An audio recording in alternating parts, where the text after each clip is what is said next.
Millets తినేకి కొంతమంది ఇష్టపడరు. ఎందుకంటే అంత టేస్టీగా ఉండదు కాబట్టి. ఇలా కొంచెం డిఫరెంట్‌గా చేసుకున్నారంటే చాలా టేస్టీగా ఉంటాది. ఈరోజు నా లంచ్‌లోకి నేను మిల్లెట్స్‌తో పలావ్ చేసుకున్నాను. దీనికైతే ప్యాన్‌లోకి ఆయిలు, మసాలా దినుసులు, ఆనియన్, పచ్చిమిరపకాయలు, జింజర్, గార్లిక్ ఇంకా టమాటో వేసేసుకొని మగ్గించుకున్నా. తర్వాత వెజిటబుల్స్ అయితే మన చాయిస్.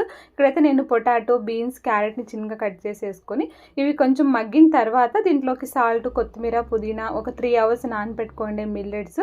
ఇంకా తర్వాత దీనికి వాటర్ అయితే నేను ఈ కప్లో 2 కప్స్ మిల్లెట్స్ తీసుకున్నా, 4 కప్స్ వాటర్ వేసాను అనమాట. దీంతో పాటు జీరో ఆయిల్ ఆమ్లెట్ కూడా చేసుకుంటున్నా. దీనికైతే ఒక 2 ఎగ్స్, స్పినాచ్ ఇంకా ఆనియన్, సాల్ట్, పెప్పర్ వేసేసి దీన్ని బాగా మిక్స్ చేసి ఒక ప్లేట్లోకి వేసి పెట్టాను స్టీమర్ ర్యాక్ పైన.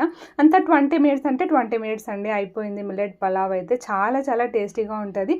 దీంట్లోకి బీట్రూట్ రైతా కూడా చేసుకోండి. పెరుగులోకి ఆనియన్, తురిమిండే బీట్రూట్, సాల్ట్, పెప్పర్ వేసుకుంటే రైతా రెడీ అయిపోతుంది. ఇంకా నా లంచ్ ప్లేట్ అయితే ఇలా వేడివేడిగా సర్వ్ చేసుకున్న. టేస్ట్ అయితే